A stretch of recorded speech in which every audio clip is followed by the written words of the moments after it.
Hello viewers, hope you all are fine and having some great fun. In this video, you are going to learn how to use match function in Excel. The match function is used to search the location of a value. Suppose you have a large number of data and you want to search the location of a value. For example, we have data here and we want to locate the location of value Imran. So we will write here formula that is started from equal and then match. Here you can see the formula.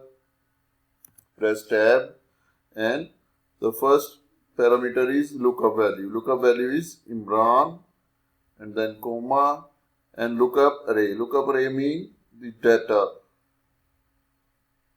Select this data and comma and then match type. You want to get less than value, exact match or greater than match. So we will use here exact match and use 0 and then enter.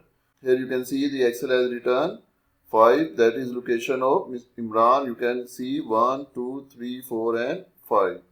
So this is how you can use match function in Excel. In the end, if this video has helped, please like and share this video and subscribe our channel. Thank you.